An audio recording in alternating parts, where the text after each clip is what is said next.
De New York à New York, en passant par Boston et Washington, nous ferons un périple de 1600 km au long de la côte est des États-Unis. Après une nuit réparatrice, nous quittons New York en passant par Harlem dans le nord du district de Manhattan. Quartier afro-américain en plein renouveau, avec ses maisons typiques aux escaliers de secours en façade.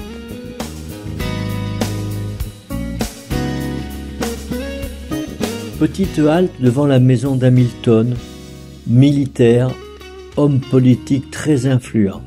Il créa le Parti fédéraliste, premier parti politique américain. Le théâtre Apollo, salle de spectacle d'Harlem, devenue célèbre car elle a servi de tremplin à bon nombre de jeunes talents, notamment Billie Holiday, Diana Ross et bien d'autres encore.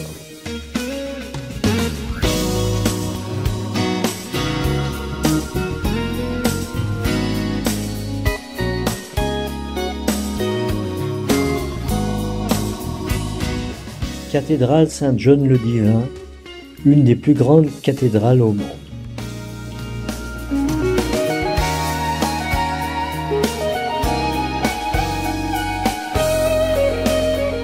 Juste à côté, le jardin biblique avec sa superbe statue où l'archange Michel lutte contre Satan.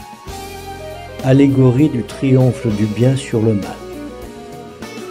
Toujours dans le quartier de Harlem, nous assisterons à une messe gospel, malheureusement sans la possibilité de filmer.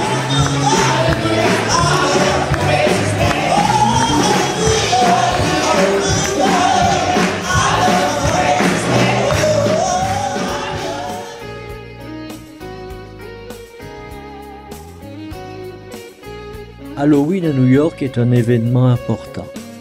Plus de 15 jours avant, les préparatifs se mettent déjà en place.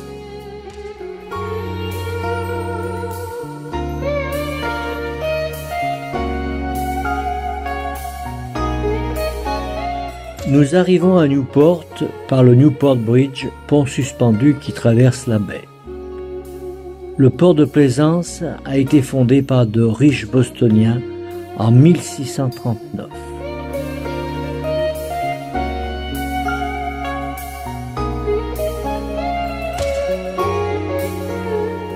C'est dans cette petite église que John Fitzgerald Kennedy épouse Jacqueline Bouvier le 12 septembre 1953.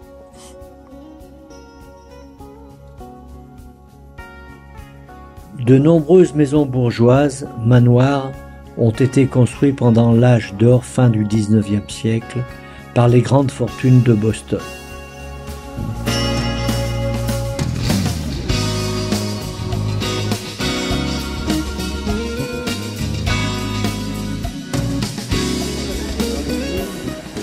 Gigantesque manoir, les Breakers, construit par la richissime famille Vanderbilt en 1895. Bâtiment de 11 000 m² comportant 70 chambres.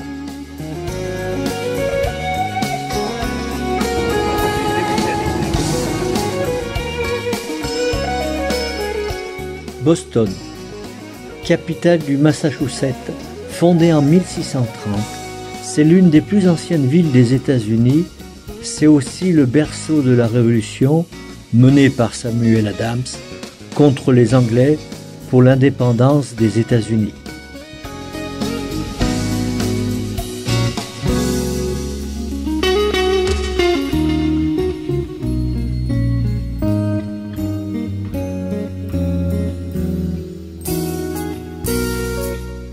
Choléra dans ces rues jusqu'en 1920, bien plus en Amérique, c'est pas pour les vagues. Restez dans le trou d'où vous venez, si vous ne savez pas.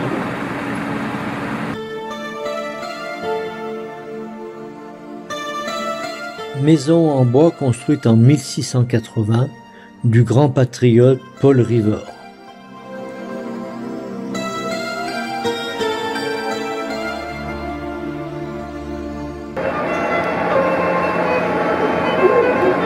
Vous connaissez? Oui, bien sûr, vous connaissez.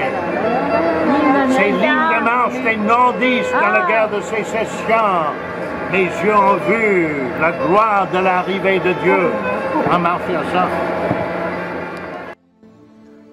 Boston fut la première ville des États-Unis à ouvrir une caserne de pompiers. D'ailleurs, tous les véhicules l'attestent. C'est à Cambridge, dans la banlieue de Boston, que se situe la célèbre université d'Harvard. En 1636, la colonie du Massachusetts crée le collège. 3 ans plus tard, il prend le nom d'Harvard, généreux donateur. C'est 9 étudiants qui s'inscrivent la première année à l'université. Aujourd'hui, ils sont près de 20 000 entre le premier et le second cycle.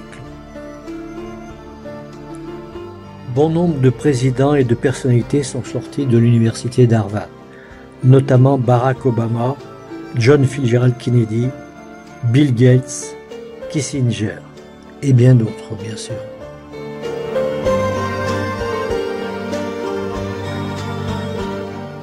Nous retournons au centre de Boston pour aller déjeuner au Quincy Market, bâtiment historique qui abritait les anciennes halles de la ville.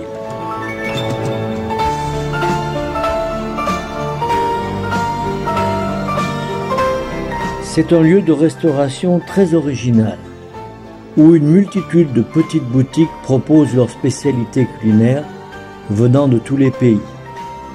Pas facile de faire son choix. Encore plus difficile de trouver une place assise pour manger. Lieu très populaire, il y aurait plus de 15 millions de personnes qui le fréquentent chaque année.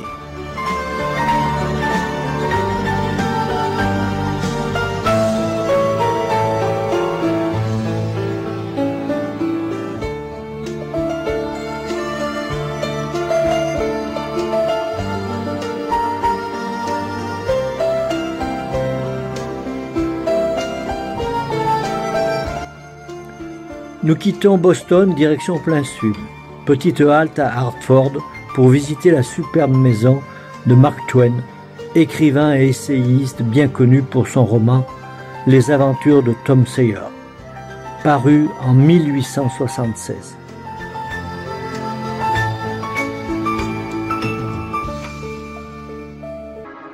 En fin d'après-midi, nous passons à New Haven, petite ville portuaire dans le Connecticut. C'est aussi dans cette ville que la célèbre université de Yale se situe. Véritable quartier dans la ville, c'est l'une des plus prestigieuses universités des États-Unis. Elle a été fondée en 1701.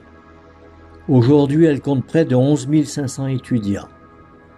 Grâce à sa fondation, elle est dotée de près de 18 milliards de dollars, juste derrière Harvard.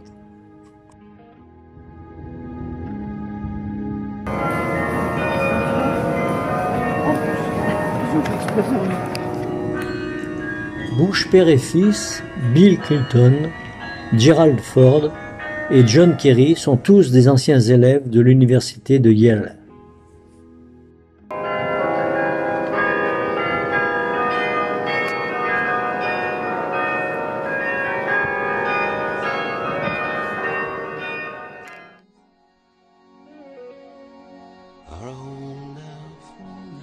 Nous avons passé la nuit à Edison, au sud de New York, et arrivons à Philadelphie, qui est la plus grande ville de Pennsylvanie.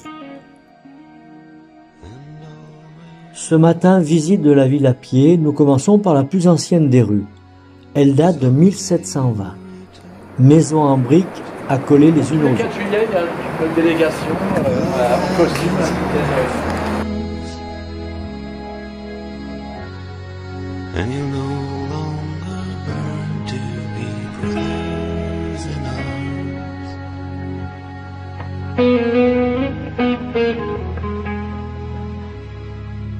Benjamin Franklin, savant et homme politique, est l'un des participants aux actes fondateurs de l'indépendance des États-Unis. L'Independence Hall est le bâtiment dans lequel fut signée la Déclaration d'indépendance des États-Unis, mais aussi adoptée la Constitution américaine en 1776.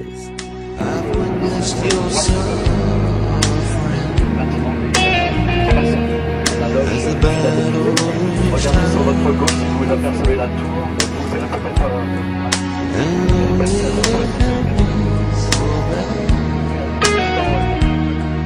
in the fear and alarm, you did not desert me, my brother. En haut des marches, sur l'esplanade du musée des Beaux-Arts, nous avons une très belle perspective jusqu'à la mairie de Philadelphie dans le fond.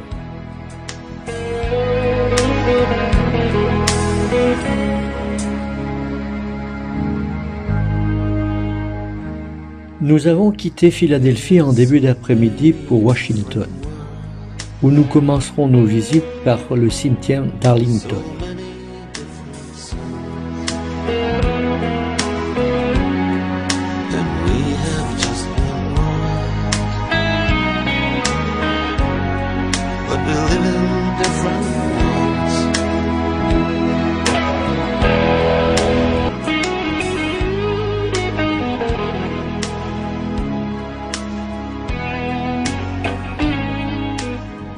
Le cimetière d'Arlington, sur 250 hectares, compte pas moins de 300 000 tombes, du simple ancien combattant au plus célèbre des présidents.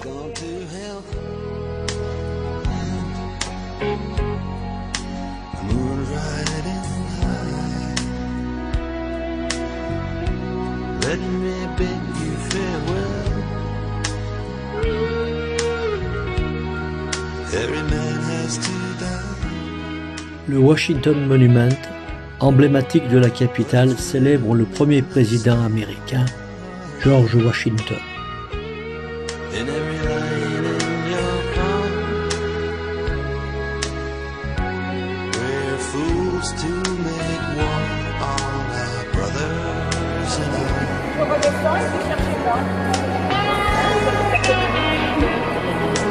C'est du haut des marches du Lincoln Memorial que fut prononcé le célèbre discours de Martin Luther King en 1963.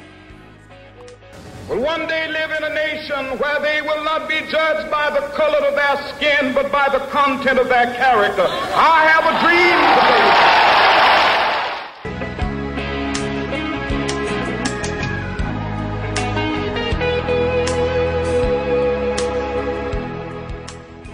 Donald Trump has got to go! Hey, hey! Ho, ho! Donald Trump has got to go!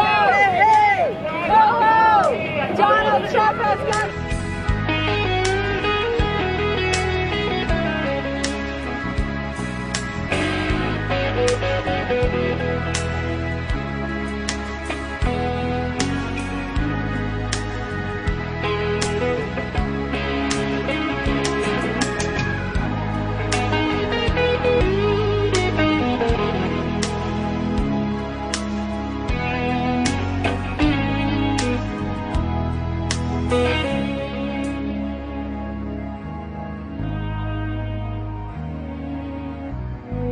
Now the sun's gone to hell, the moon's riding high. Let me bid you farewell. Situé sur les bords du fleuve Potomac, c'est un vaste lieu de spectacle, centre des arts de la scène, théâtre, ballet, orchestre et musique folklorique y sont produits.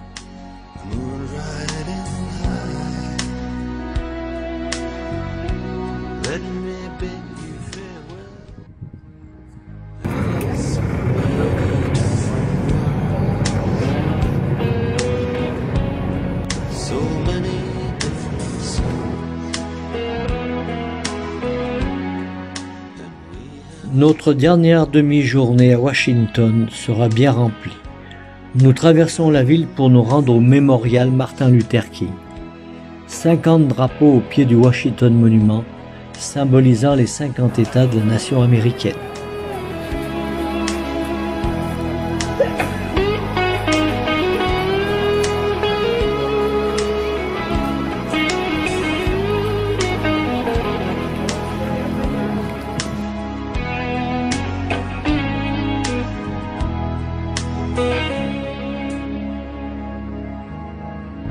Retour au National Mall, grande esplanade qui s'étend de l'obélisque Washington Monument au Capitole sur près de 3,5 km. Véritable centre culturel, il est bordé de nombreux musées.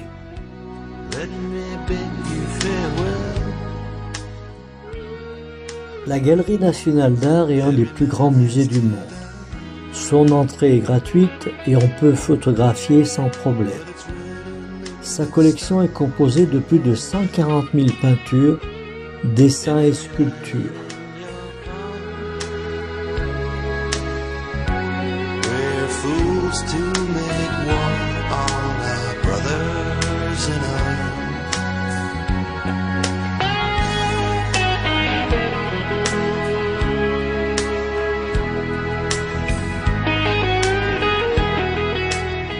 Juste en face, en traversant le mall, se trouve le Musée national de l'air et de l'espace. Magnifique vue sur le Capitole.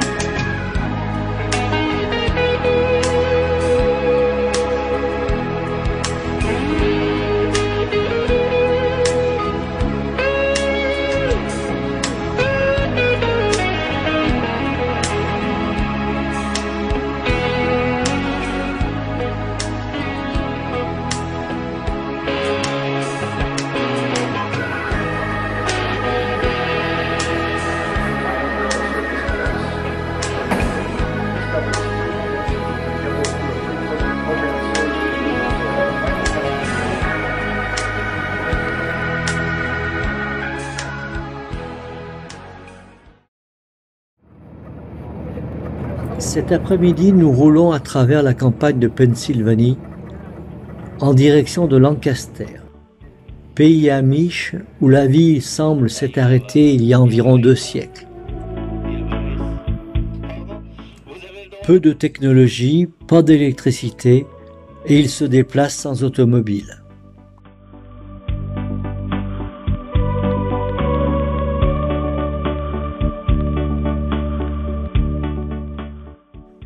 Nous nous arrêtons dans une ferme-musée où un guide nous explique la vie de la communauté amish, son origine et ses règles. Faire la cérémonie religieuse. Leur cérémonie, c'est toujours un dimanche sur 2. Ils sont protestants, leur Bible est en langue allemande, entre eux ils parlent Pennsylvania Deutsch, qui est un dialecte suisse-allemand. Il ne faut pas les confondre avec des Deutsch des Pays-Bas. C'est quelqu'un qui vient des Pays-Bas.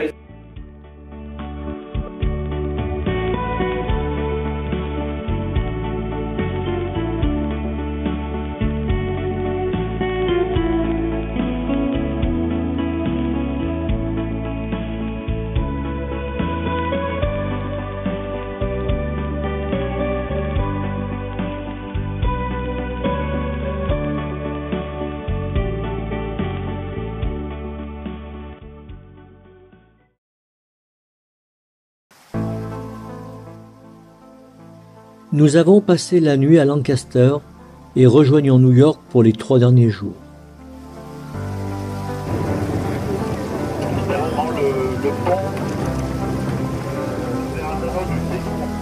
Le pont Verrazzano. Il relie l'arrondissement de Staten Island à Brooklyn, 2 des 5 arrondissements de New York.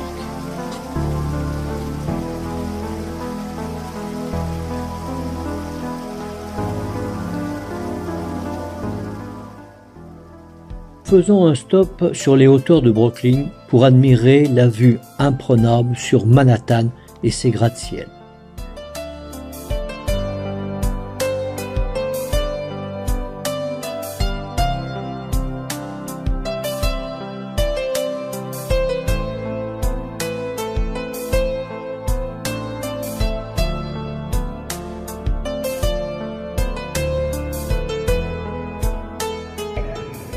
Direction l'île de Manhattan où se concentrent buildings, monuments et lieux historiques, sans oublier Wall Street et Central Park.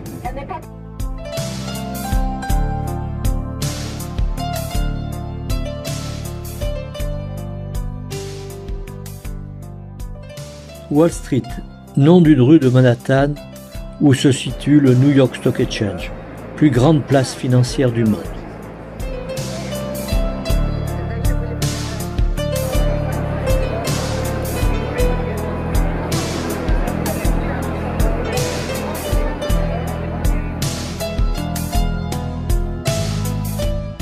premier hôtel de ville était à cet emplacement, détruit par le feu en 1812. Situé sur le lieu original du World Trade Center, le mémorial du 11 septembre 2001 rend hommage aux 2983 victimes de l'attentat.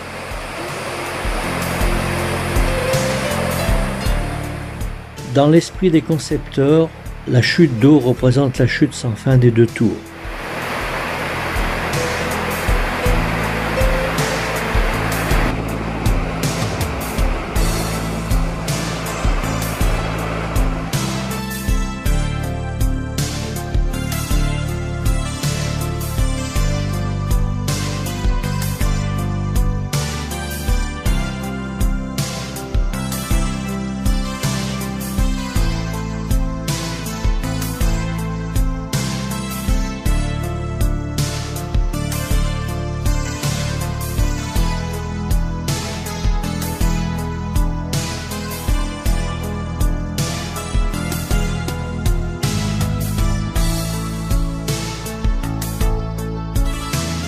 C'était des pompiers et des policiers.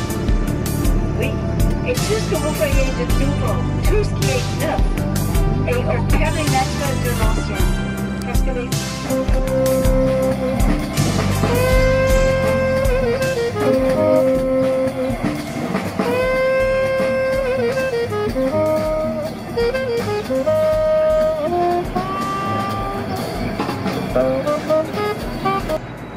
Dans le quartier de Middletown, le célèbre immeuble appelé Flatiron Building, où fer a repassé. 22 étages, 87 mètres de haut.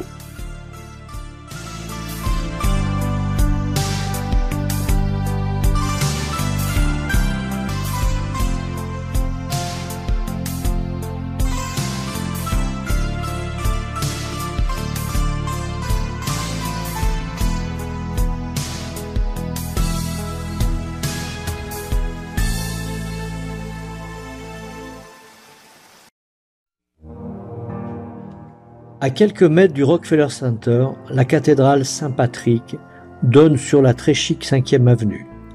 Malgré son volume important, c'est la plus grande cathédrale d'Amérique du Nord. Elle ne joue pas dans la même catégorie que les buildings voisins.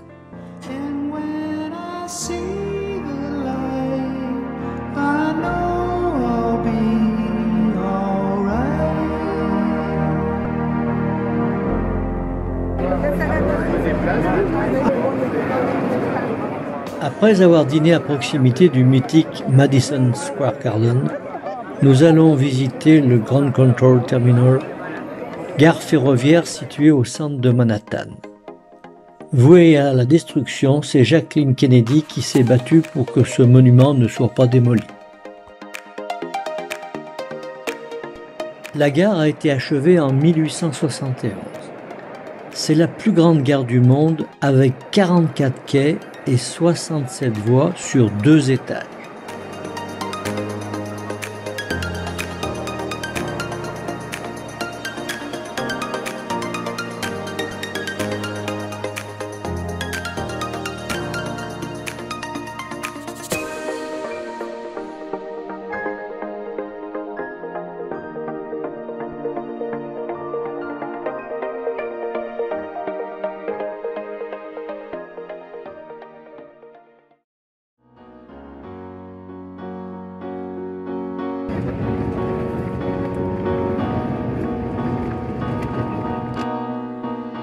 Ce matin, nous nous rendons au New Jersey Terminal, ancienne gare de chemin de fer désaffectée.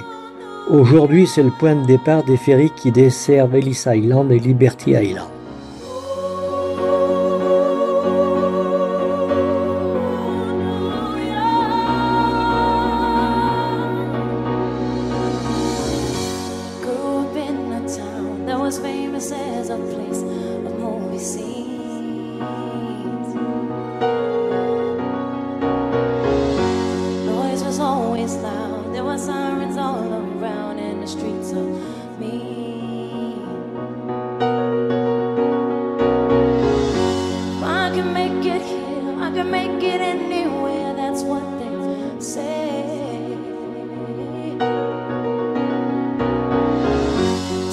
facing lights. On my name, my monkeys found down on Broadway.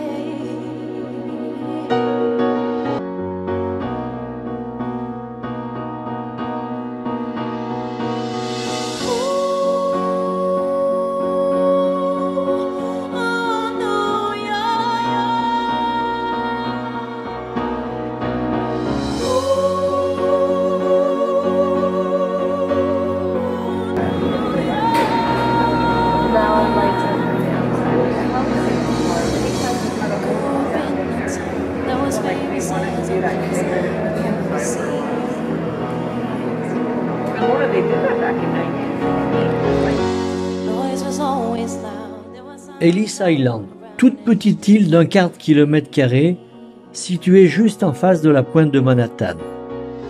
Pendant les années d'immigration de 1892 à 1954, 12 millions d'hommes et de femmes sont rentrés par la porte dorée d'Ellis Island. Le pic d'immigration se situe en 1907 avec plus d'1 million de migrants. C'est dans cette grande salle que les migrants attendaient la décision. Après des examens médicaux et même psychiatriques pour certains.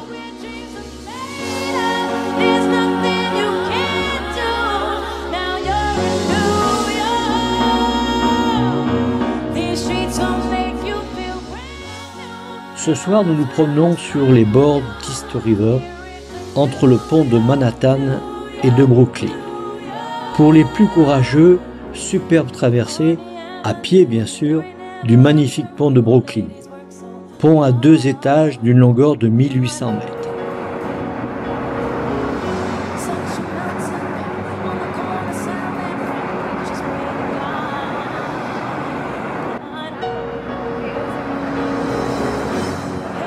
Vue imprenable sur la skyline de New York. Quelques chiffres. C'est presque 150 000 voitures et 3 000 piétons qui traversent chaque jour.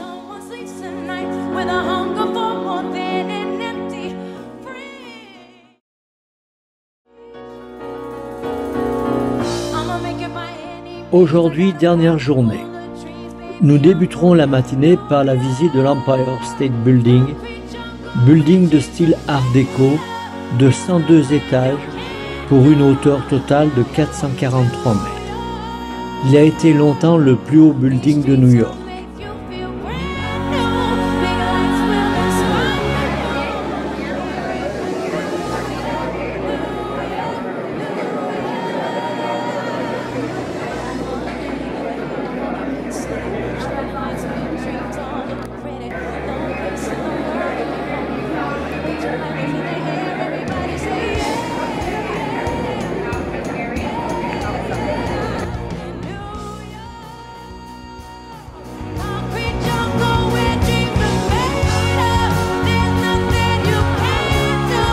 Deux ascenseurs successifs pour parvenir à la terrasse d'observation au 86e étage. Vue à 360 degrés sur la ville.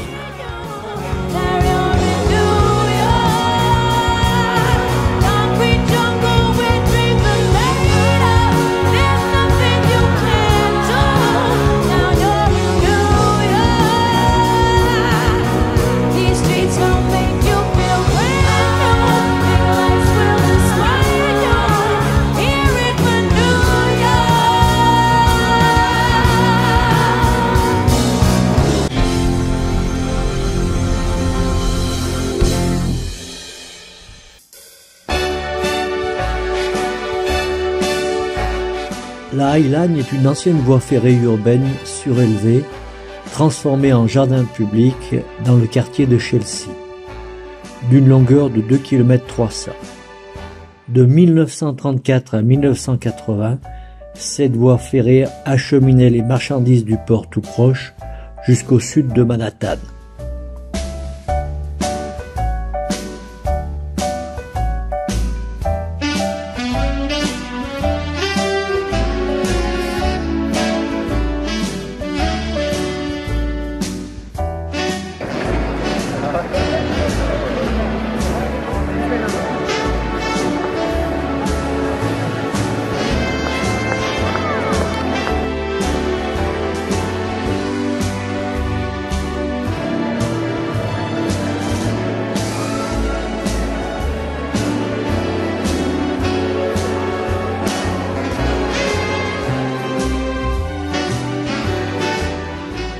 Dans quelques heures, nous reprendrons l'avion pour Paris. Nous en profitons pour flâner encore dans un des quartiers les plus célèbres, mais surtout les plus animés de New York, Times Square. Il doit son nom à l'implantation du célèbre journal New York Times.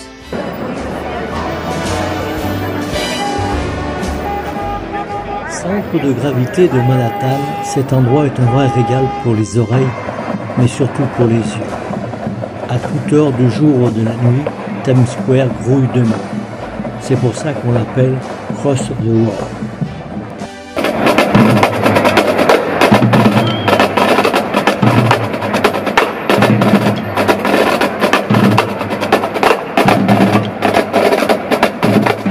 Pas un mètre carré épargné par les écrans publicitaires géants, qui contribuent à ce superbe spectacle.